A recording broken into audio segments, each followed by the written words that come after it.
Hello, everyone, and welcome to Police Off the Cuff, Real Crime Stories. I'm your host, retired NYPD Sergeant Bill Cannon, a 27-year veteran of the NYPD. You know, we've been watching a lot about body language, specifically in regards to Bryan Kohberger. And we have the incomparable Scott Rouse on tonight, who is just probably the greatest body language expert that I know of anyway. I'm not going to say in the world, but he's the greatest person I know. And so much of body language is so important, not just to the professional body language expert or to the professional law enforcement officer, but to people in their day-to-day life. There are certain signs that people see that indicate that you are in danger, you know. And when we looked at some of the faces on this man, just reads psychopath, his eyes, and not just his eyes. We'll see later on, Scott Rouse has this video where he speeds it up, and to see some of the signs and the body language that I would have never been able to pick up in normal speed, but when they play it at a high speed, all of a sudden you're seeing things that we couldn't see. And specifically, when Bryan Kohberger was getting his balls beat in by the people that were giving the impact statements, he didn't like that. But he tried very hard not to show it on his face, but he couldn't help it. And in his eyes, just those scary eyes like of a shark that never stop, just staring, buggy-eyed almost, you know. And those eyes and all the things that we see in those eyes tell us a story. So, folks, hold on to your hats. Hold on to your loved ones. Hold on to your service dog, your cup of tea. You're about to enter true crime from a police perspective. You're about to enter the off-the-cuff zone, the police off-the-cuff zone.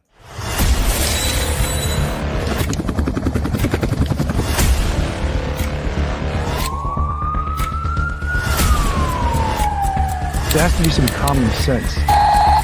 They were the ones who called 911 to get him help, and now they're calling for change.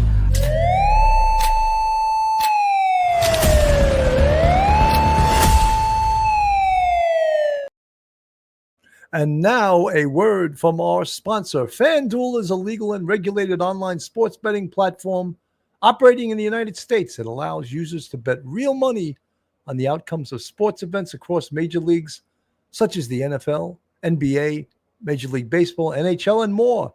FanDuel also offers daily fantasy sports and online casino games in certain states. What FanDuel offers? Sportsbook. Bet on sports games and player props. Daily fantasy sports. Draft a lineup under a salary cap and win based on player performance. Casino. Online slots, blackjack, roulette, etc. in select states. Live betting. Place bets in real time during games.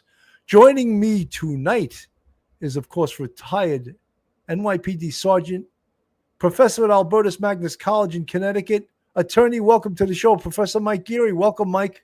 Bill, good to see you. Good evening. Thank you for having me on. You know, I'm so excited about having Scott Rouse because, you know, one of the things we learn in policing is we learn to look at things that can hurt us. For example, you've heard this a million times. Look at his hands. Watch his hands. Watch his hands. Because if someone's going to hurt you, they're going to hurt you with their hands, right? By either pulling out a weapon, a gun, a knife, or punching you. But they can also hurt you with their feet. But guess where that intention shows up? It shows up on the person's face before they pull out that weapon to hurt you. So that is where body language is unbelievably important to be able to read. And I wish that I had known a Scott Rouse when I was on the NYPD to take his course, to learn from him, because it really could save your life. And not just as a law enforcement officer, Mike, but as a civilian. Yeah, we communicate so much besides verbally, with physically. You know, you could say no with your voice, with your head. You could posture yourself in a certain way. and people could read your body language, how you're responding. So sometimes physical movements are way more important than what is spoken. Absolutely. 100%. And so before we blow any more hot air out there, we have Scott Rouse waiting in the green room. So why don't we just bring him onto the show? Ladies and gentlemen, welcome to the show. Body expert, really just so entertaining to listen to. Scott Rouse. Scott, welcome to the show. Thanks for having me. Finally, I think I got my microphone fixed this time, so it'll sound better anyway. I think you sound great right now. I can even hear a hint of that Southern accent. You know, you got that little that little Tennessee accent. You know, people from all over the world hear our accents and they're like, "Oh my God, I thought I was listening to Bernie Sanders." I'm like, "What?" Don't ever say that to me again. You know, Scott, I watched that video, and we're going to play a little bit of it later, where you sped up Bryan Kohberger's body lingo. And I never saw that done before. And it was really, really fascinating to watch because he shows the signs of a psychopath on his face and in his eyes. But when you also add to that body movements that we're really unable to see until you did speed it up to, I forgot what speed you had it at, but it was really apparent once you sped it up. Yeah, I think it was 100 times I sped it up. A lot of times you'll when someone's just sitting there, it looks like nothing's going on. But over the years, I've learned to speed things up and then take a look at them, see what I'm missing. So if you ask a question, it's hard. You have to they go so fast, you have to just get in that pocket somewhere within a 3 to 4 minute window where the question is asked if they're not moving. And you'll see that little glitch when they do move some, because everything moves so quickly and they're just jiggling around. You have to see. Then you have to stop it and start slowing down and then work your way back to where that question is and see if there's actually anything going on there. So I found that the more I sped those things up, the more I would see on someone who isn't moving a whole lot.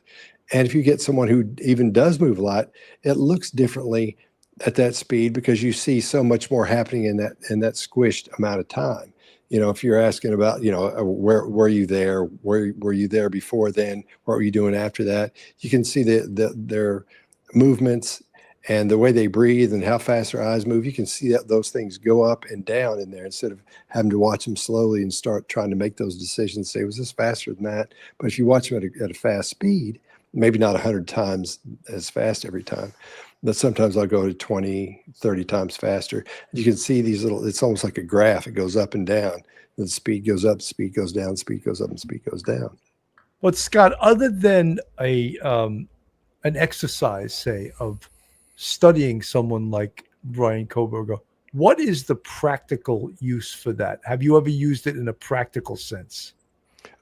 No, because other than looking at someone's behavior, I haven't used it outside of that. And that's what sparked it was watching somebody one time and saying, this looks something's, I can't find out what's going on here. I can't see what's going on. Something's missing, but something's bothering me. So I said, well, let me just speed it up and see what's going on with this. And I watched it a few times and said, well, holy smokes, there's a pattern here and things are sticking out. So I started doing it on almost everybody that I watch. On the behavior panel, when we're breaking down the person we're talking about, I'll do that and see if those things are spike or if there's a flat line or what's going on. And I find it helps because it helps me zero in on a section of that video that I'm watching. Of course, you can't do it in real time. You can't do it when you're talking to someone because it's being videoed then. But afterwards, you can take a look at it, and it really helps a lot. And Scott, you used a term called predator intake info. And I found that so interesting. Could you explain that? Yeah, you guys see it all the time. You would see it all the time. It's just when they'll do a threat check when you bring them in cuffed, and when they come into the station and they'll look around and see who's doing what. Is there an exit? They're probably not thinking, am I going to run? Am I going to get out here? But if I needed to, where's the exit? So you'll see them look for the door. You'll see them look where the guns are. You'll see things like that because it's it's a threat check basically, but it's information intake, predator information intake to see what's going on, to keep an eye on everybody, see where everybody is. Not that they're going to do something, but they can't help it. It's like catching a raccoon or something. You have one, they're looking around, seeing what's going on. Same thing with someone with a neurological situation like that one. They also say cops have something called hypervigilance. And I would imagine it's true the reverse, like a Kohberger or a psychotic has hypervigilance. And as I said earlier, we're trained to watch things that can hurt us, and specifically the hands, the feet, things like that, and watch the behavior. Because we used to call some people that were acting like they weren't going to do something as playing possum.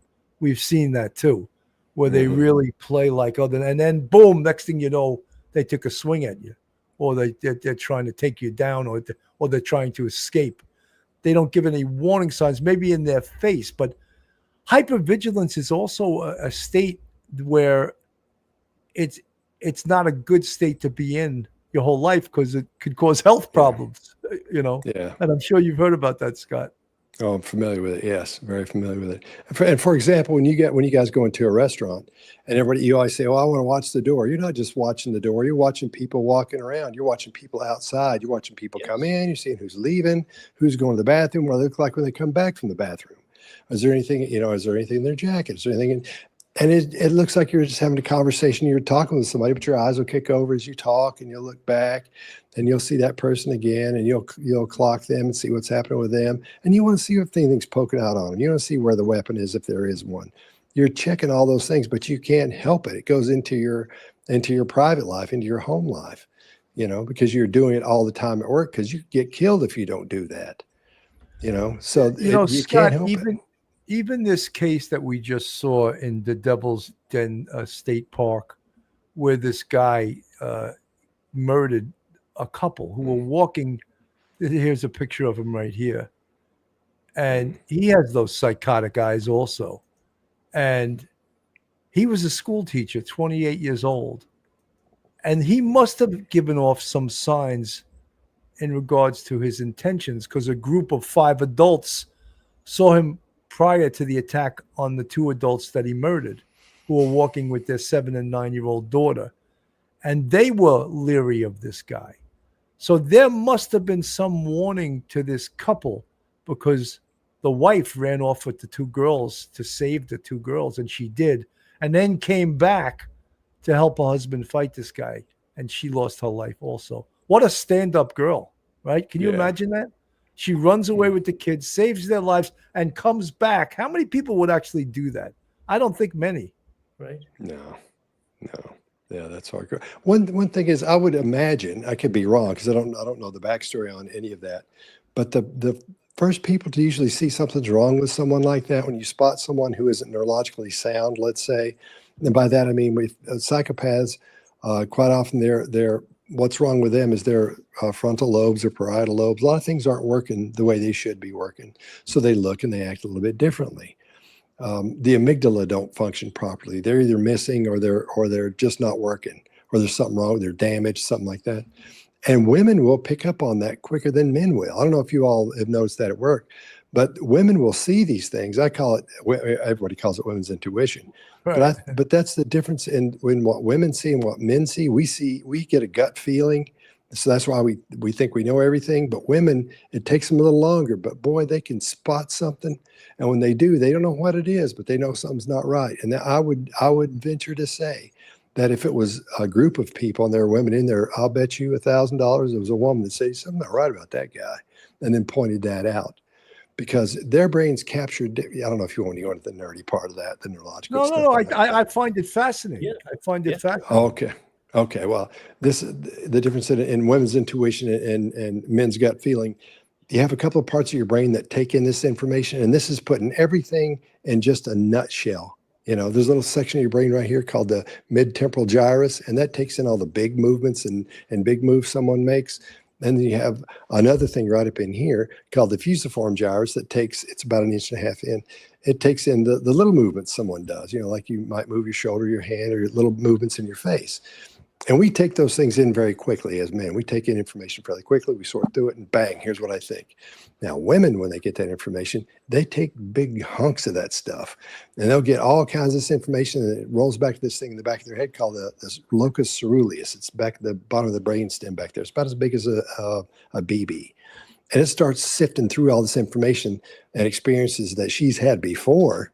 And said, will something like this hurt me? Have I seen this before? What's wrong with this? Is this normal for what I know is normal? What is it? What is it? Let me take a look at this. And it sorts through it a little slower because it gets to the details of everything. Women are very detailed in all the things they talk about and do, whereas we just say, here's the way it is. And they go, well, here's what's happening and here's what I think, because their brain sifts through it differently and gives you more information. So after a while, sometimes it'll take them a while, it'll take them 15, 20 minutes, and they'll go, I know I don't like that person. But when they first don't like somebody, if they say, for example, let's say you have somebody come over from work and you haven't seen this person, he's been working on the other side of at another precinct for 6 years, you haven't seen him in a while, as a friend of yours, and your wife hasn't met him, but he's going to come over to the house. Ben, let's say, is his name. And you say, hey, Ben's going to come over. Is that okay? And let's eat and talk. I want you to meet him. He's a guy I've known for 6, 7 years. Great guy. I think you'll like him. It'd be great. He comes over, you all cook and talk and maybe watch a movie or something. And your wife likes him. She laughs at his jokes and all that. And you do too. And he gets up to leave and you hug him. Oh, it's good seeing you, man. I'll see you, a couple of days or whatever. Your wife hugs him and says, oh, it's so nice meeting you. I've heard so many great things about you. And he goes to the door and says, okay, thanks. It's good seeing you all. No sooner does that door shut, does your wife turn to you and say, don't you ever let that guy back in this house again. And you say, well, what's wrong with Ben? And she'll say, I don't know, but something's not right about the guy. And what she saw was maybe not him looking at her, but maybe looking around the room too much at a spot. She's used to seeing you look around the room at the restaurant stuff, but he may have been looking somewhere a little bit too long to bother. When he was talking to her, he may have started bumping his speech like this. So it was a little bit slower in some seconds when you ask him a question or when she talked to him. So that may have stuck out. And all those things all together, they tell her something's not right about that guy. And I would listen to her if that were me. If my wife's done that twice, I listened both times, and boy, was she right. So that's the difference in the women's intuition and men's gut feeling in those situations like that. But they can tell. They can tell. Well, Scott, I'm always a big believer in instinct. Like your instincts do not lie at all. Nope. And if your instinct says danger or this is bad, it's right. It's 100% right. And it's my whole life, it's been right. And I don't know anyone that said, oh, I had this instinct and it was wrong. Have you ever heard anyone say that? I haven't heard anybody say it was wrong. I heard people say they've missed things, obviously. But again, think about the job, your job, being on the job, you have to do that. You're watching for all these things constantly because stuff can turn on just in a half a second. When you were talking about somebody running or swinging at you earlier, what a lot of officers miss is when you have them against the car and you're getting ready to cuff them. And one thing they'll always do, and you may have noticed this as well, they'll look up and they'll take a quick look around. Those nostrils will flare a little bit and bang, that's when they're gone. Or that's when they'll turn around and start fighting. And a lot of people miss that. A lot of people, and there's many little things like that to look out for. Not just that they're tensing up. They'll get all relaxed, but that head will get straight and they'll get to looking around and they'll find their head. After a couple of times, it'll stop and they'll relax a little bit more and then bang, they're gone. So, or you're chasing them, or you have to fight with them. So that's Scott, I have a rule. I never chase anyone on foot. I always use a Chevy. There you go.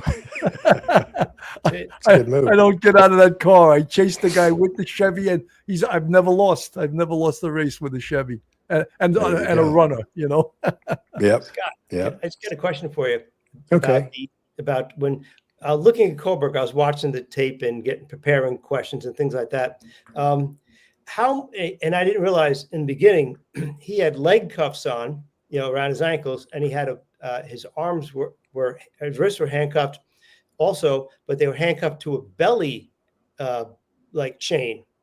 How much do you think, considering that he was pretty shackled up, that may have affected some of his bodily movements? Like, would they be totally different, his bodily movements, if he was sitting there like we'd seen him many times before, just sitting next to his attorney without handcuffs on? Or do you think that the handcuffs really had an effect on the way he was moving around? Oh, that definitely has an effect because because when you move, you're used to moving naturally, being able to move this far, and when you do, you'll feel that, and then your attention is brought to that, and you think about that for a second, and then you'll scoot around. That's why we saw a lot of scooching when he would start, like he messed with his belt or with the waist a couple of times, with that waist chain a couple of times, because he's not used to that. So anything like that's going to be odd. I can understand why they did that. You're getting ready to tell that guy's going away forever or whatever. Yeah. You don't want him to freak out, somebody like that. So, but yeah, once you feel you can't go any further than that, then you test it sometimes and go, then you bring it back, but it just draws your attention to every time you move. Then you move that too far, that's where it goes. And then you get used to it going that far. And then every time you move and you feel the weights on your wrist and you feel the weight there, then you think about that and you may touch them. It's like watching watching feds, when they've got their IDs on them, they're all the time doing this to make sure they're still there. That's how you can spot. I shouldn't say that anyway. You can always, I shouldn't say that, but anyway, they're all the time doing that. So, and somebody with a gun will also do that as well if they've got it in their thing a lot of times. But you can see him after a while, he settled down into that and so didn't get used to it, but he got, I think, less aware of what was happening with it, or so aware that it didn't bother him as much, because at the beginning it really did. Absolutely. Scott, I want to now go to the video you made earlier in the week. I found it to be brilliant, and maybe you'll recognize the guy in this video. Okay. In court during his sentencing. Now we're going to take a look at this from a body language and behavior perspective to give you a better idea of what's going on psychologically. Are we dealing with a psychopath, a sociopath? Is this a normal person who's just nervous? Let's take a look and find out. Be seated. Thank you. This behavior is fairly normal. The judge tells them to sit down, and they do. Of course, you adjust a little bit in your seat and look around and see what's happening, get your bearings on what's going on, and that's what we're seeing. This next clip I've sped up 100 times. It's 20 minutes squished down to about 30 seconds. Now, the reason being, because I want you to pay attention to him and compare his behavior to the women sitting next to him, his attorneys. Watch how many movements you see on Kohberger. There are hundreds and hundreds of them. But when you look at it normal speed, it doesn't look like anything's going on at all. And watch these attorneys beside him. When they move, it's big movements and they're fairly smooth. Even though it's going really fast, they're fairly smooth. But watch his movements. They happen really quickly and they're really jerky. Anytime you speed something up, somebody's going to look jerky and moving around really quickly. But watch what all happens with this guy. For somebody not into body language, you're not in behavior, you're not going to be into this very much. But if you are, you're going to absolutely love this.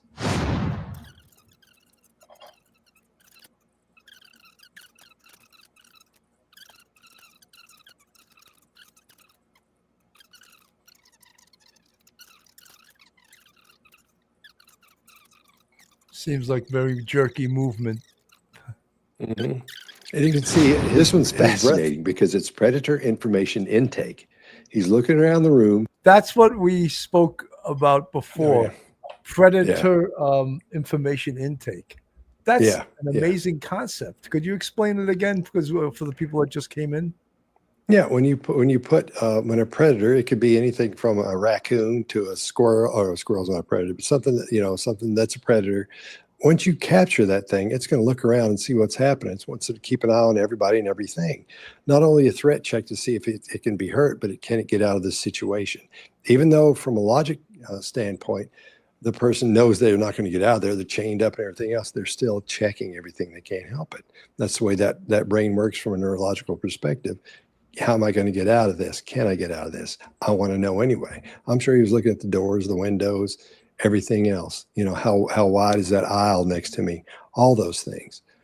So, what's behind the judge? What's behind over there? Things that you just sit there and look around the room, but this guy is looking for specifics as he's looking around the room. A very interesting concept. I love it. Well, thank you. Checking for threats, sizing people up.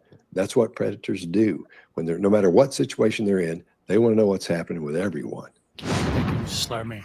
Appreciate it.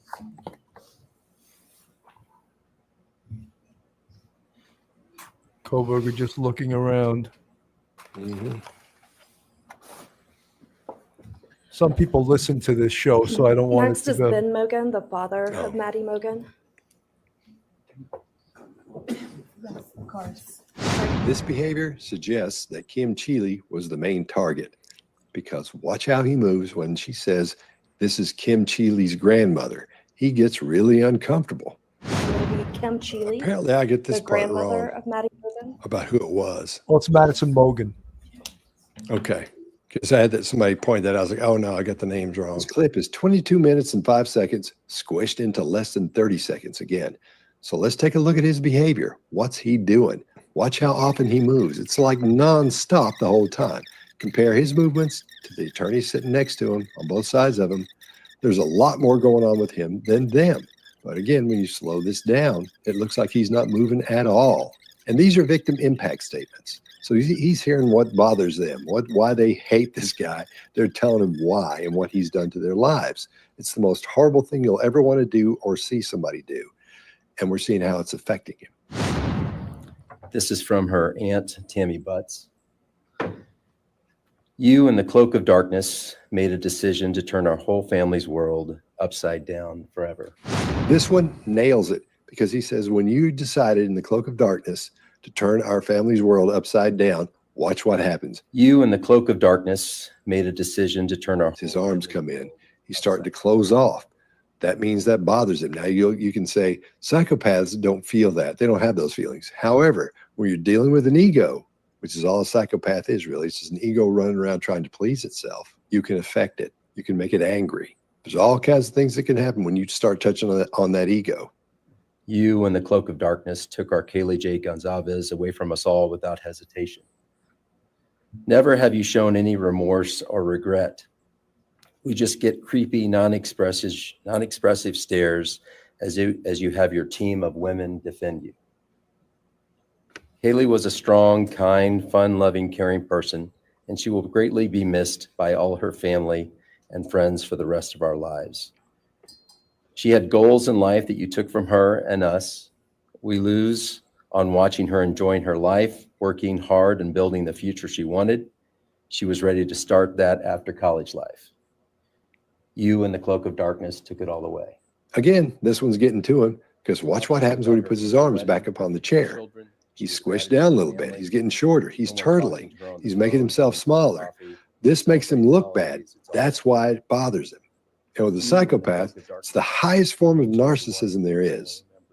Because remember, every psychopath is a narcissist, but not every narcissist is a psychopath. And this does not make him look good at all, and he knows it. In this one, they're coming back from a quick break. You see him sit down, adjust himself, and get ready for what's coming next. All right, Ms. Jennings. Thank you, Your Honor. The next family is the family of Xana Kernodle. And first would be Jasmine Kernodle, Xana's sister. As this girl continues to talk about the loss of her sister and how it affects her family, you can actually see him get smaller and smaller and smaller. From the psychopath's point of view, again, the highest form of narcissism, this is not good, because it doesn't make him look good at all. Now, Scott, is that like almost like a defense mechanism? Like he's moving his arms in more like to almost like to block a blow, but metaphorically, of course. But when you see what is referred to as turtling, that's when the person starts getting smaller. You see the shoulders come up, because they're in other words, they're trying to hide. They're not trying to hide, but their brain's going, man, this isn't good. This isn't good at all. And so from the psychological point of view, they're trying to make themselves smaller so they can't be seen as much. It makes no difference whatsoever. You can see them, but in their brain, that's what's happening. So that's why they start getting smaller. And he does that. That's a classic, 2 classic cases of it right there. Yeah, just absolutely amazing. Mike, did you have a question? All right, just a quick question. Watching everything with Kohberger, I think I've only seen him actually smile once or twice in all the video we have of him, in all the pretrial motions and things like that. Why can't, if he's like a control freak, somewhat of a control freak, why can't he just plaster a stupid smile on his face at basically like an F you to everybody, to say, you know what, I don't give a crap what you say about me, F you, and I'm just gonna sit there and smile. Why can't he do that? Is it because he's so under attack, or he just can't do it at that moment? Is there something why he cannot like fight back against what's happening to him? Well, let's take into consideration that he is also on the autism spectrum. So there's a lot happening with that. I'm fairly versed in that. And when you have a situation like this with an autistic person, a lot of times, like we were looking at the information intake, quite often they'll look around too. They don't know it's uncomfortable to look at somebody for too long and those kind of things. He may have accepted where he is already, so there's no reason to fight back with that. So he may have accepted that. And being on the spectrum, then he may not know the social cues that would mean if he were to make a face like that to give everybody an FU like that. He may not see it that way. Okay. So there's a lot in play here, and a lot of people are missing out on putting those two things together. And it's you'd have to get a definite diagnosis for a psychopath. You'd have to do an fMRI study on him to see. But he's got all the hallmarks of it. While at the same time, he does have the hallmarks of autism or being on the autism spectrum. So there's so much happening. There's no way to tell. I could say, oh, he's doing it because of this, but I'd just be, nobody would know that from a situation like this. Yeah, I mean, aren't some body language that people exhibit just because that's the face they make when they talk? Yeah. Or this is, it's not everything can be interpreted as meaning something. Exactly. That's another thing. People always think, for example, they think when somebody breaks eye contact, they're getting ready to lie, it's actually the opposite of that. If you're talking to someone, you ask them a question, where were you then? You came around this way, you give them a bunch of information and they look away. They're thinking, they're going, I don't know. Let me think about it. That's what your brain does. But if they keep looking at you, then most likely they're the ones not being honest, because we all know that everybody, if you break eye contact, it means you're lying. So they want to keep looking at you. Plus the fact their brain wants to keep an eye on you to make sure you believe them. Because if you don't believe them, they're going to start adding things to that to make their story more believable. You'll see that happen, as you've seen, I'm sure, 1,000 times too. But there's just so many things that go on with what people just naturally do. Not everyone is the same. So you can't say this body language cue means this every time you see it. If you hear somebody say that, that person isn't as versed as you'd want them to be. If you want to get research information from somebody, that probably wouldn't be the person.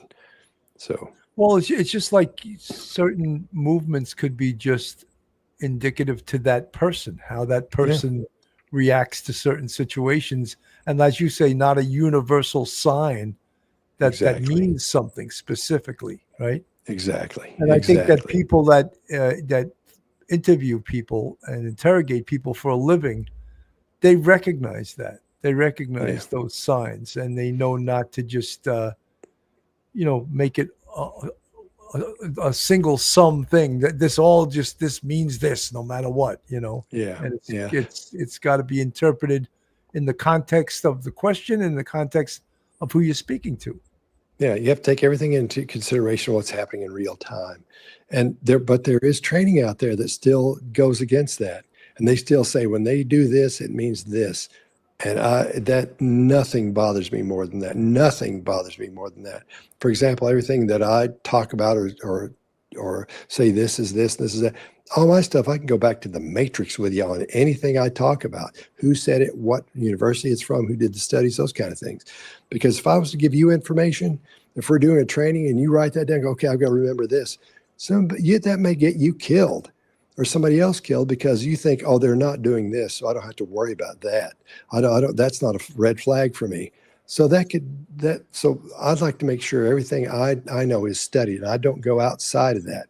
When people talk about when somebody looks up and to the right and down to the left and all that, we know now that stuff means nothing, but people still talk about that like it means you're lying. I don't know what it is, lying down to the left and something else up to the right. So we know those things don't mean that at all. Everybody looks at different places for different times. We're actually, Greg Hartley and I, my partner, we're getting ready to do we were doing a study on that at the University of Louisville when COVID hit and we had to stop everything, but we're going to try to fire that up again, I think in this fall or this spring, whenever we get that worked out. So, and find out what happens with the eyes when you ask people questions, whether they're being deceptive and those kind of things. Get a better idea of what's happening. Won't give us definitive answers, but it'll at least give us, we can close in on what's happening there a little better than what we have now, information-wise. Absolutely. Let me get back to your tape here. He knows this is getting to the emotions of everyone sitting there and watching him and observing him and paying attention to his every move. Does he feel remorse? We're not seeing any remorse so far. I'll never hear her laugh or see her light up a room ever again. This girl's voice has a lot of emotion in it, and you can tell it doesn't bother him at all. In fact, he looks bored. I'll never hear her laugh or see her light up a room ever again. Speaking so far, spoke about things. I agree with everything they have to say. It all comes back to a lot of the same things that I've had to deal with and we as a family have had to deal with. And that brings me, basis of. Again, he looks bored here. He's goofing around that chain around his waist. He takes his arms off the chair. Watch what happens. They kind of pop down like he's bored. He's trying to pay attention at this point. This is the most movement we've seen from his attorney so far. The one on his left, she does some big moves. She's moving around a lot. But the one on his right, it almost looks like she's doing what he's doing. However, watch her hands. You can barely see him down there. She's goofing around with her hands. She's letting off that built-up stress and tension from what's going on. She knows she can't get up. She knows she can't make any big moves. She's the one in charge. She's the alpha of this situation for his side. And watch him. Even at high speed, you can tell this guy is bored out of his skull. There's nothing in there that tells us he feels bad about what's happening. If he did feel bad, we'd see the signs that tell us that. Pay attention to all the movements that happen when he looks at his attorney. He's bobbling around. His head turns, his body moves. So, hey, everybody, just a quick intro. I want you to meet Jessica, our sponsorship specialist. So, pretty amazing that these movements and what you've interpreted them to mean. Speeding this up is just, I've never seen anything like that before. And it's really interesting. But as I said earlier, it's like, I guess the use for this would be in the study of a person after the fact, not really, you can't use this in an interrogation because it's live as you're videotaping it. Yeah, and you couldn't run in the other room, watch it, and come back and say, I saw you do this. It takes too much. You have to go through and keep looking at over and over. You have to sort of dissect it once you get going. So that'd be 100%. Yep, absolutely. Let me go back and play this near the end. Okay. Thank you. That on count one, the felony burglary, the court sentenced the defendant to the maximum period of 10 years fixed in the custody of the Idaho Department of Correction. This one's interesting because we see him do his threat check. He looks around a little bit. And as his head is turned over this way, watch his eyes. They go first, and then his head follows. That's odd for a situation like this. And that lets us know he's not worried about what anybody thinks about him. He's not thinking about that because it looks weird. To make argument today.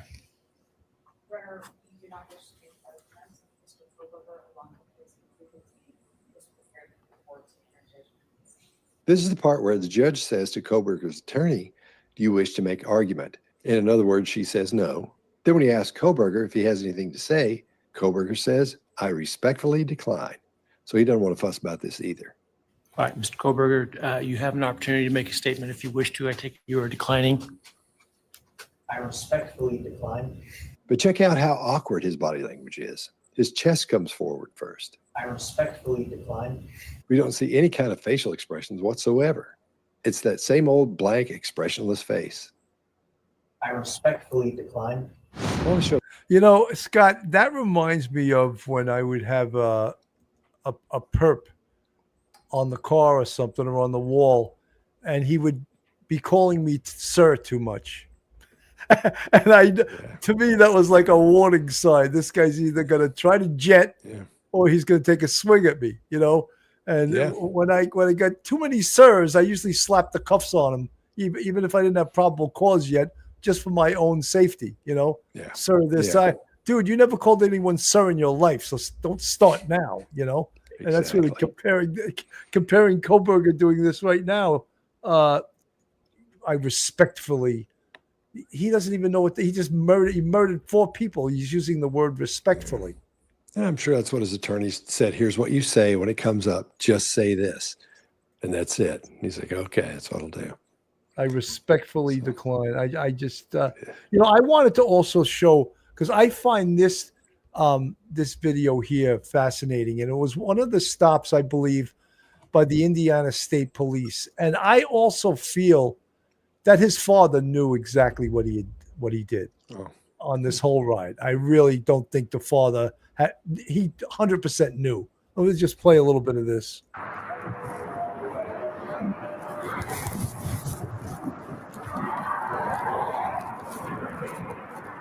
Hello.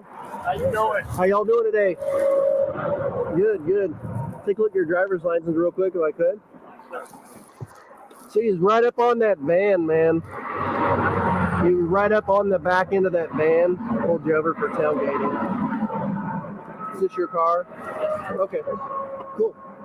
Scott, he still has that same dumb look on his face with those paralyzing eyes of the psychopath. I mean, look at that face. I mean, and his father, I just see all kinds of guilt on his father's face too. Let me keep it going and then we'll talk. Where are you headed? Okay. Well, we're coming from WSU, and we're What's WSU? Yeah, I go to the university basically.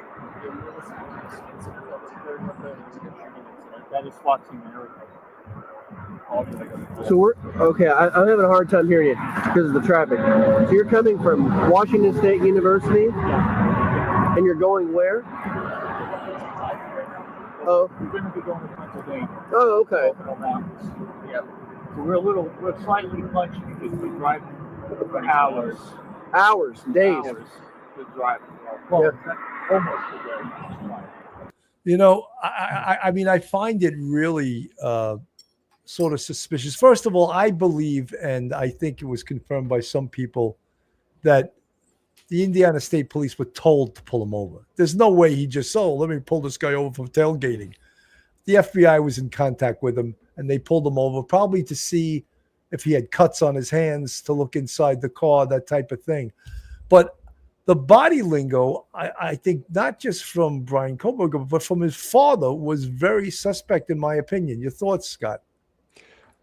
What I saw there was a father who's being protective of a child with something wrong with it. As odd as that sounds, I'm trying to be nice about this, but if his son is autistic, he's aware of that. He's aware of his odd behavior. That's what I'm seeing. And that is his father being protective because he answers some things for him and he tells him what to say a couple of times. I saw this briefly as one time, and that was it. This is the first time I actually sat there and looked at it and listened to it.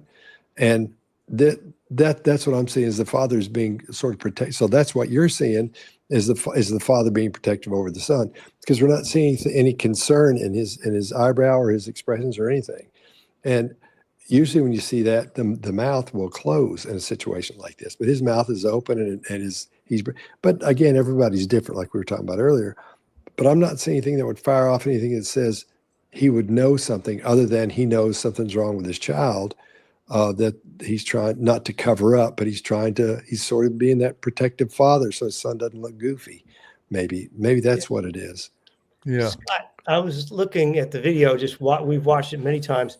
But when the cop says, where you go, you're coming all the way from WSU, Washington State University, where you going? And Kohberger says, to get Thai food. Like, doesn't everybody know when the cop says, where you going, that you've usually given 99.9% of the time, he means the destination, not like, what food you're going to eat. And there's no Thai food on Route 80. In Indiana, I'm sorry. No. There's no Thai food on those rest stop areas. I think that's why the father may have jumped in. So it didn't seem so odd, because the father gave the correct answer. We're going home. We're going east as far as we can in the United States. But is it weird, do you think, that Kohberger would say, when asked, where are you going? He would come up with an answer, Thai food? Is that what's up with that answer? Because it's it's a strange answer.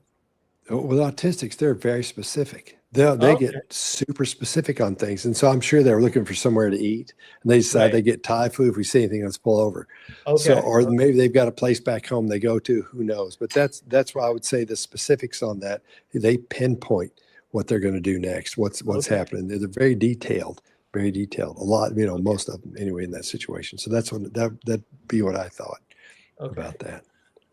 Someone in the chat said something about it, that it's been proven that I think it was Beautiful Waterfall that they weren't told to pull them over. It's never been proven. I will almost guarantee they were told, because they just don't want to say that.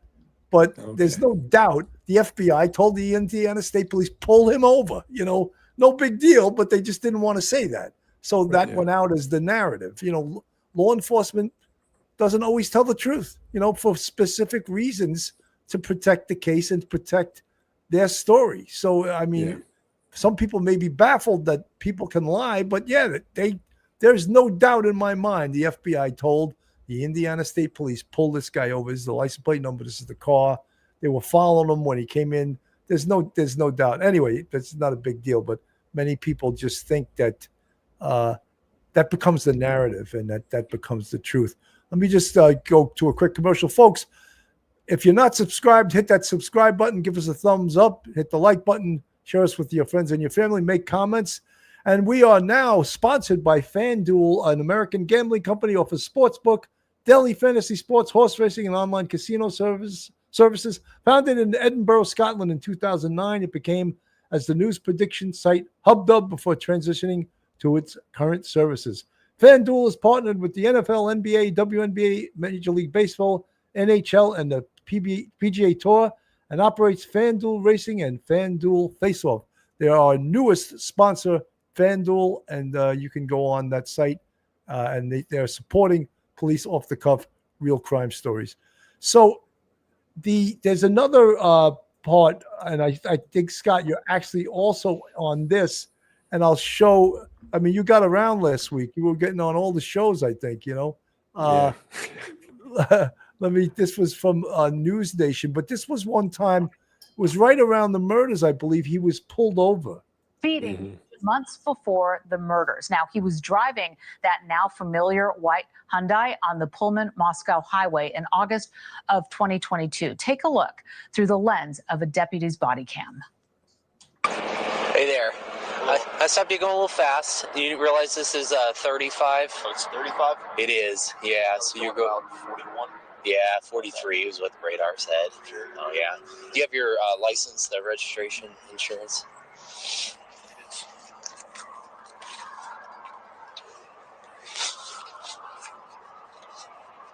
Were you wearing your seatbelt when I stopped you? No. You never tell the truth to a cop. Oh, of course I was wearing it. I just took it off to get my wallet out of my back pocket. That's no good. Right. Just being honest with you. Yeah, I appreciate that. You guys there's absolutely no point in not being honest. Yeah. You have a radar. Yeah. Okay. Do you have a vehicle registration slip or something like that? Okay. But I give you my insurance. Yeah, this is your insurance. That's good. Thing is, I'm on a overtime shift right now. One of the conditions is we have to enforce seatbelt laws, and so to write you a citation for that, it's $10 in Idaho. Not a huge deal, but yeah. Be right back. All right, sir. Here's your license back. It's here. Just infraction citation. The only thing you're alleging failure to wear your seatbelt on the traffic stop. They said the fine at that's $10. You do have the right to a hearing on this if you'd like one. If you'd like hearing, you need to request it before September 8th at 8:30. Otherwise, they'll. So, one of the things we found out here, Idaho has a pretty cheap seatbelt fine, $10. I think in New York it's like $250 or something like that. Is that crazy? Yeah, I think it's $250 in New York. start spreading the news. I'm leaving today, right, to go to New York to get that $250 fine. So what did you take from that, Scott, from this car stop?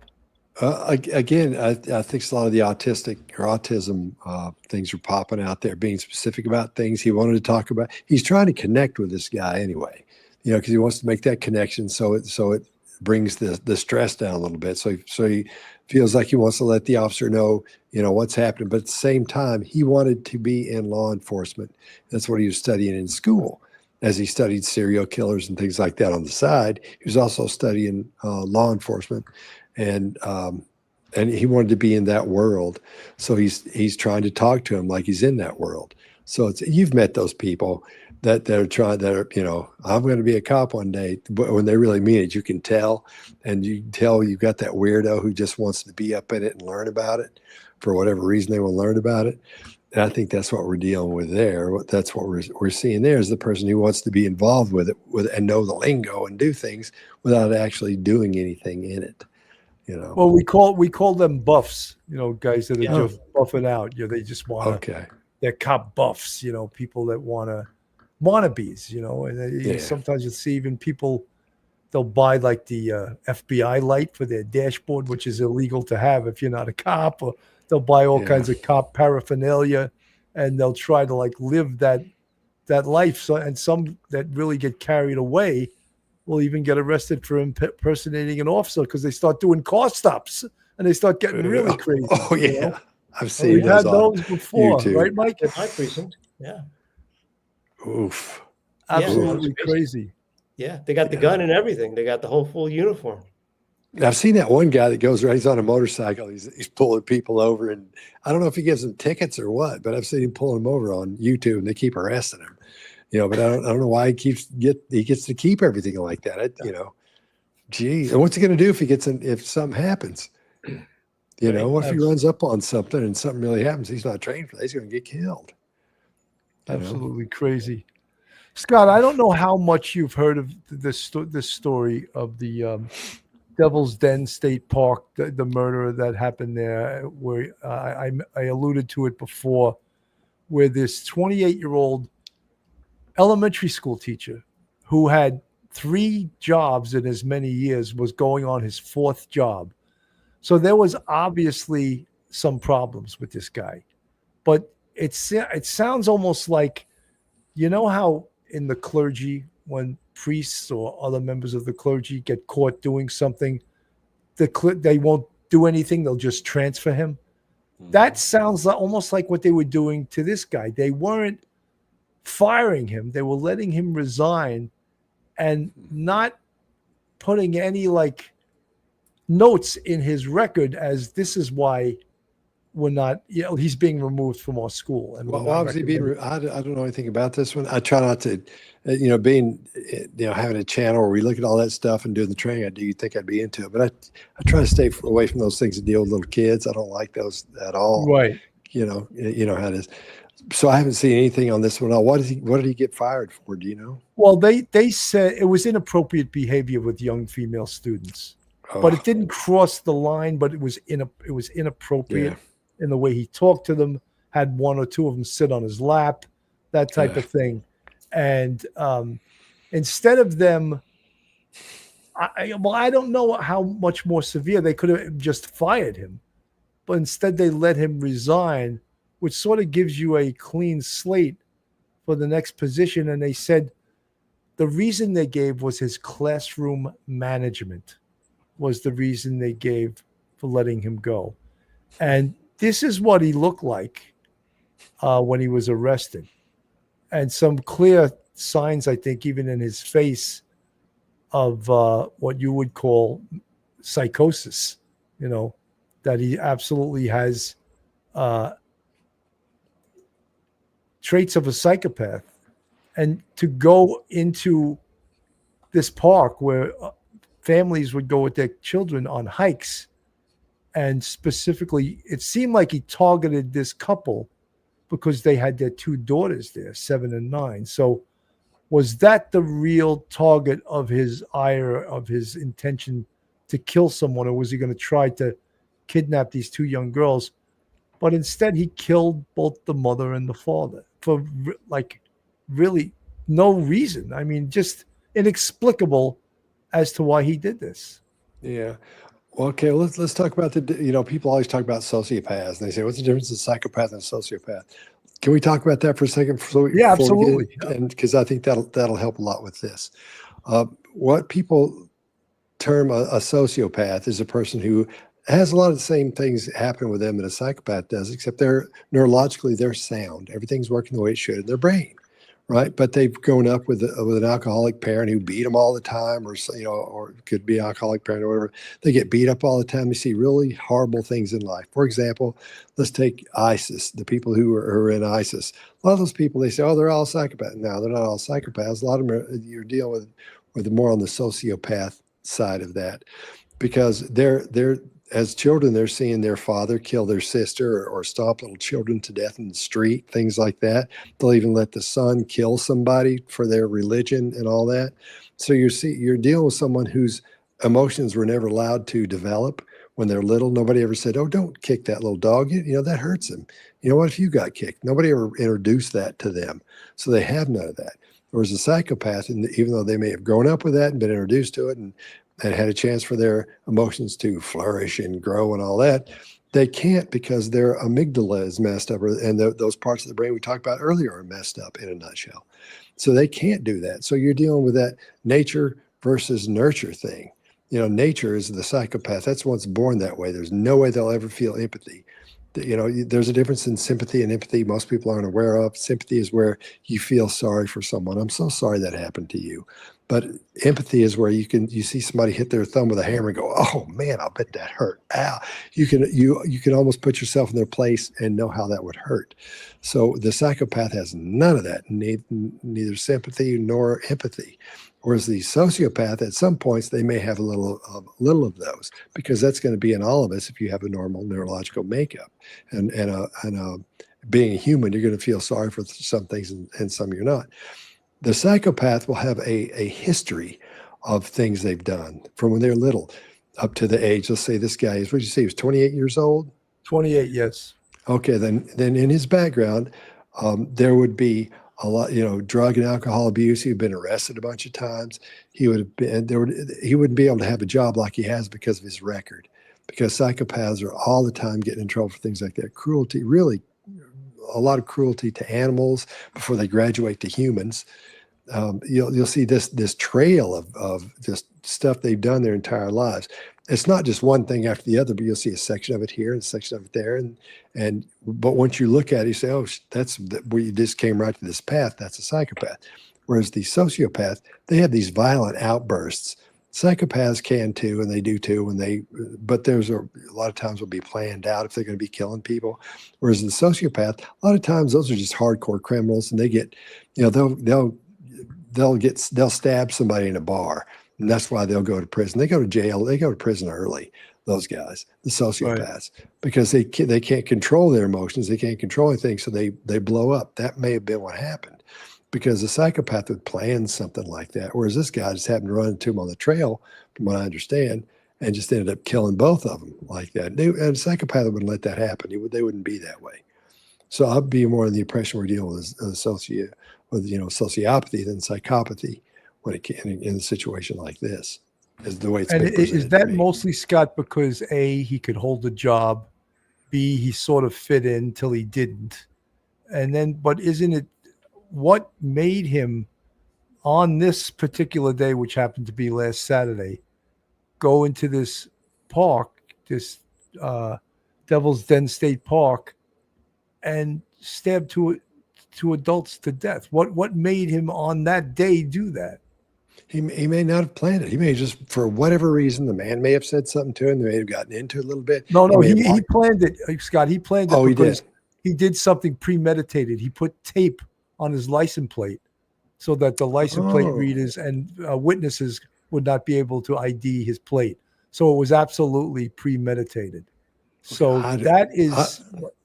Go ahead. I'm sorry. No, I'll have to look into that. I don't know the details of that, because that's going against what I was saying earlier. Just not just blowing up, just going out to kill somebody. Again, you've got people that just have anger and want to kill somebody.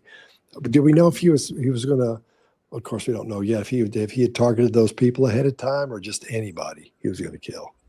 I think it was anybody, but he actually confessed to the police that he did do it. I think after they had told him, like, look, well, he got cut, he got hurt, and he left his own blood in the crime scene. So they told him, which is a good police interrogation technique, dude, we got you. Your blood is in the crime scene. So you're nailed. So you might as well tell us what happened. And he admitted to stabbing both of them. As for a reason, I don't know if he gave a reason. And I mean, what reason would be an acceptable reason anyway? What would be understandable, Yeah. But he has a job where a psychopath would have a job like that. They like to put themselves in a place of power. So he's got power over children at that point. So that again, he could be a psychopath. Sometimes it takes, up to a year to diagnose somebody as a if they're a psychopath or not properly. It's hard. You can't spot them, and you can't just have a conversation with them and find out. It's not something like that because there's so much going on with the brain. Well, if you want to be specific for psychopathy, if you want to make sure they're a psychopath or what's termed as a psychopath. Right. So, well, I there's a lot think that that, comes with that. once he was identified, and as you can see on the left is a sketch that really doesn't look that much like him. But as I explained to a lot of people, the sketch is done by memory from a witness, and they don't always get it 100% right. Yeah. And I mean, there's his real face. And the face of the sketch does look a little bit like him, but it looks like a much, much older man. But really what got him caught was those two things. His car, he had a black car that he taped the license plate. People had videotaped the car because someone saw him run toward the car with blood all over his face. So after he had just committed these horrific murders.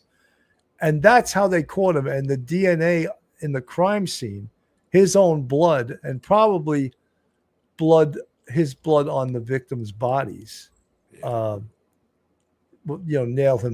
his coffin shut here. And but it doesn't make a hell of a lot of sense, And he was slated to start a new job in Arkansas as a 5th grade teacher in like the next few weeks. And again, as we said, if there was a red flag, it's that this was his 4th job in 4 years. Wow. Yeah, it's a lot. That's a lot, especially in that business, So, I don't know enough on that one to be able to speak on it and say, oh, here's what's happening here. I'd just be making it up. So I can't really. No, I'm not. I'm not asking you to. I'm just, looking at his face. I mean, is that the face that, as they say, only a mother could love? I mean, there's some things in that face that are saying anger, right? Or even the one on the right. Yeah, of course, when you know how it is, when you get your mugshot, man, you're not in a very good mood, no matter what. That's right. You are. Well, I never had my mugshot taken, thank God. Well, I'm sure you've seen enough of them to know. Oh yeah, no, I've seen. Yeah, no one ever looks good in a mugshot. Even famous actors, like in New York City, or actresses would get arrested, and they didn't look good in their mugshots, Yeah. And then the next day, it's on the cover of the New York Post, But which no one ever wants that. But getting back to Kohberger, I think that when he was being ripped apart in these impact statements, his reactions were very, very subtle. There was never, he probably wanted to react, but he was told not to. And I'm sure they said, just, sit there and here's what you say. And that's when he said his little part there. And that was about it. Because what can he say or what can he do? At that point, it's over for that guy. He's done. Right. So. He can't say anything, but it's interesting to watch, as we said, his body language as people, or families of the victims are ripping into him. And I thought, to tell you the truth, I thought the impact statements were rather tame. I've heard somewhere, the correction officers or the court officers got nervous because they thought there was going to be a major brawl in the court. Yeah. But I thought these were somewhat laid back, and they could have been a hell of a lot worse. The worst it got was when Olivia Gonzalez said, "My sister would have, whatever." She used the expletive. She would have kicked your ass, you know, if she Well, wasn't. but you're dealing with good people. They're nice people. They don't know how to think that way and come across with the graphics and violence we would love to add to something like that. I mean, can you imagine how creative you would be if you got if that had happened to you and you were going to be able to talk to that guy for 2 minutes? Wow, it'd be bad.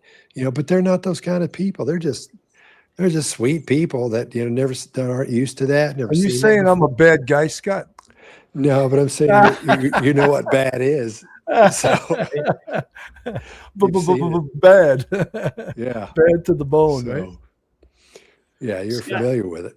Scott, let me ask you a question. I was looking, you know, if you compare the way he looks when Olivia is speaking to him, you know, cursing him out and saying, you know, really, really trying to get him under his skin, really as in like mocking the questions that he asked people when he was getting his master's degree, you know, all kinds of stuff. She was going at him nonstop.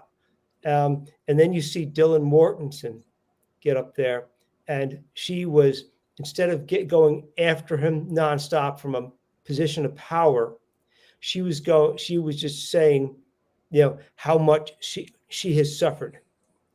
And he probably, you know, enjoyed, maybe I would think, hearing Dylan talk about her PTSD because he got to her. But with Olivia, she's speaking from a position of power.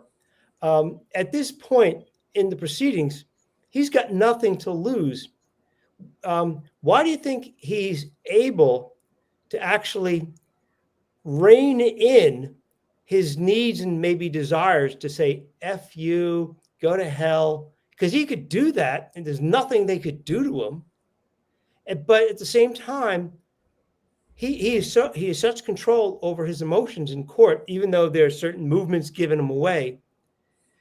Why is he able to be that controlled in court, but yet he allowed this sort of weird obsession to actually drive his actions, and he had no control over this obsession to kill? Like, where is the control? How much control does he have? You know, at one point, he's over his desire to kill overcomes him, and he was hunting these girls for months. And in the other span of time, here he is in court when he's got nothing to lose, and he doesn't say a word. His actions are so controlled. What's going on there? Okay, well, that would, in my opinion, it would go back to the autism spectrum, because he doesn't understand social cues. Or the autistic person, a lot of times, depending on where they are on the spectrum, they don't have the understanding of social cues. That's why they stand out and they're odd, and they'll talk weird, or they'll talk at the wrong times, or they'll be looking at girls and don't look away, and it bothers the girls, and girls have to go tell the teacher or go tell some, you know, whoever's in control or in charge, because they don't know, it makes them feel weird. You know, they don't understand it. So he may not have even been thinking that way. He may have already accepted this and said, okay, there's no, from that point of view, being very logical, he probably said, okay, there's nothing I can do about this. And that emotion for wanting to feel that way, even though there may be some of that in there, I wouldn't think so. But he doesn't, I don't think he'd be under the impression that he could do anything about it, or I don't think that's in him. I just don't think that, I wouldn't think that would be in him to do that, or the want to do that. He doesn't see it that way. But I'm sure he's proud of the, you know, like the BTK killer called them projects. Then maybe I don't know how he looked at this, but I'll refer to this as his project. He got that done. So I'm sure for himself, he was proud that he got that done, because he planned it out. We've all seen the picture of him after he's taking a shower in the bathroom. He got his clothes back on, and he takes that really creepy smile picture, you know, that selfie, you know, so he's proud of that. He was in control of that, you know, but I don't know. You get, there's so much that goes with the psychopathy and then the autism at the same time, because there's a lot of things that make them look the same and act the same. One's with the violence, one without the violence. But when you mix those two together, it's a whole new ball game right there. It's something different. So I just think he may not have had those feelings in him to want to do that. Scott, I don't think there was any doubt that Bryan Kohberger, had he gotten away with this, was on his way to become a serial killer. Oh, 100%. Right. Not just you a mass betcha. killer, but he would have killed. He Mhm. got such a thrill out of it that Yeah. he would have, they put time in between, and that's what defines a serial killer. And the FBI defines it as 2 or more incidents with time in between. And I heard Yeah. Google has it wrong. So I'm just telling everyone the definition is that we use is the FBI definition, There 2 or there you more incidents. go. But there is no doubt in my mind, and so many people, professionals that we had spoken to during the course of this investigation, that were like, yeah, there is no doubt. Oh, Lucky that Yeah, everything says that he was going to. I mean, you look at that and go, "Oh, this is exactly what I was doing." Could be. Now, if you want to get real into it, you can say, "Well, that's the reason he went to school, to learn about that, so he could learn how law enforcement acted, where they look, how they hunt for things, what's their approach to it. How can I get around that? How can I get around the cops coming looking for me, the FBI coming looking for me? What are the things I can do? What can I learn that'll help me get around those obstacles to get in there and get done what I need to do or what I want to do to make those things happen?" And he would have waited. It would have been a couple of, as you know, serial killers will sometimes go for 20 years and all of a sudden these things just stop. Nobody ever catches the person because they die, but nobody ever figures out who it was. So he could have been one of those. I shouldn't say this, but you guys know there are people that will do that and you never catch them. There'll be homeless people missing. There'll be this kind of person, and nobody starts tracking those. But you find out, boy, this sure looks similar. And you look into that, and then they'll stop. But it was that same person doing that. So that it could be that it could be that situation. But I definitely think he was on the way to becoming that. And I think he would have, if he wasn't, I think he may have been prolific as well if he had gotten away with this first one. We had Dr. Joni Johnson on a couple of weeks before we had you on. Yeah, I And saw we that spoke about the psychosexual component to this. And I think the only other person that spoke about that was the doctor that's always on the interview room. I can't think of his name right now. Oh, I know who He you're teaches talking at about. Columbia University. Yeah.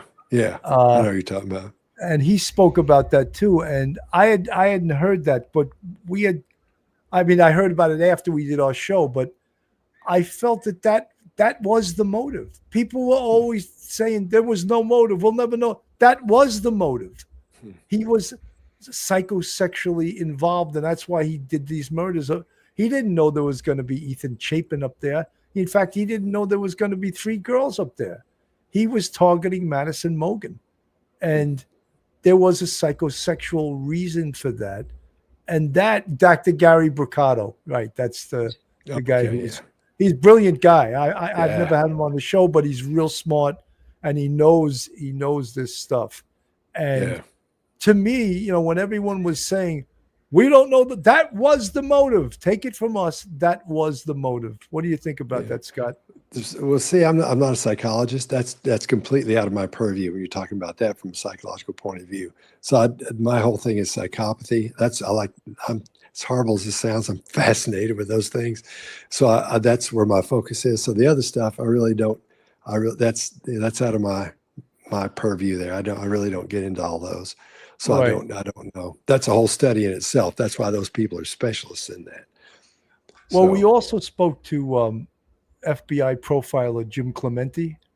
Okay. Who writes for this TV show Criminal Minds. Yeah, I know that And guy, he's yeah. also an attorney.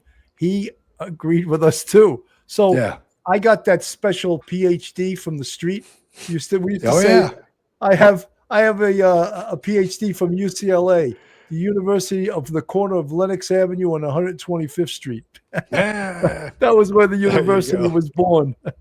It's an old Harlem joke, but no, I have absolutely no qualifications to say that. But we looked into it, we read about it, we had some experts on, and we sort of unofficially came to those conclusions with the help of some really good professionals. Mike, your thoughts? Yeah, Bill, when you look back on as what we knew from after he was arrested, and we just you started to dissect his life, And people talked about him being an incel and being a weird dude and not having any friends, and his father asking like the next door neighbor, hey, could you like talk to my son? You know, he's a little odd. And you start to get the idea that, and you find out that within like 2 weeks of him starting to teach at Washington University in like August of 2022, that there were complaints coming in from mostly females, and that that he was overbearing. Even the guy said he was overbearing, opinionated, thin-skinned, wouldn't listen to people, you know, was it's his way or the highway, narcissistic kind of thing. And you sit there and you're thinking, okay, this guy has trouble with girls. He's probably never been able to date a girl, no intimacy whatsoever. He can't figure out why, but he learns to hate them. And so when you start putting that together and you look at his victims, you know, we opined early on that they may not have ever really crossed paths before with those girls, or he may never have had a bad interaction with them. It may be that he latched on to maybe Madison Mogan because she represented the kind of young and beautiful girl that he could never have.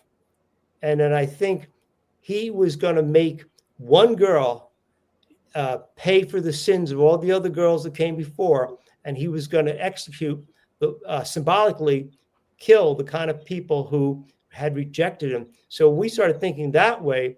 We're saying that, yeah, it's all about sexual attraction, rejection, inability to have intimacy, you know, longing for that, and loneliness. And we kind of put it together, and we kind of came up with that idea that, yeah, this was a psychosexual kind of homicide. Wow. Yeah, that's incredible. It's funny how when you get on here and you start, or you'll do things like this, and you'll start thinking about these things outside. You know how it is at work. You start thinking about things outside of where you are, of that situation, and all of a sudden it comes together. It's kind of the same thing I was telling you about women's intuition, how they gather up all that information, your brain sorts through it, and finally puts it together. And yeah, so that's fascinating. That's fascinating. Glad you guys could do that. 100%. You know, Scott, I've kept you too long, and I really want to thank you. You're so generous with your time. You're generous with me playing your video and sharing it, and it's so good because people love to hear this. This body language is a thing that there's not too many people that are experts at it, and you're the real deal because you don't say, "Oh, this means this means that." You're very, you know. You're very intuitive about it. You're also very educated about it, and you've clearly studied it. So you don't speak in absolutes. That's what I was looking for. Yeah, there are no absolutes. That's my soapbox. So good call. One more time. Isn't that the truth? And I'm here I'm here for the policeman. I'm here for the cops. Anything you guys need, let me know. I'll show up. Anytime you want to be here, I'll be here. Scott, you're the man. I really appreciate that. Mike, your final thoughts. I just want to say once again, thank you, Scott, for a great program, because every time we talk to you, it doubles our knowledge base in this area. Thank you very, very much. Oh, great. Well, I'm glad I could help. I'm glad that helps. And like I said, anytime, just let me know. I'll be here. You're the man. You have any final thoughts you want to say, Scott, or is that it? No, just pay attention and be careful. You know, pay attention to what's going on around you. Thank you very much, folks. This is Police Off the Cuff, Real Crime Stories. Thank you guys so much for tuning in. On behalf of myself, Professor Mike Geary, and our esteemed guest, Mr. Scott Rouse, thank you guys so much. Have a great night, everyone, and God bless. Good night. Thanks. One episode just ain't enough.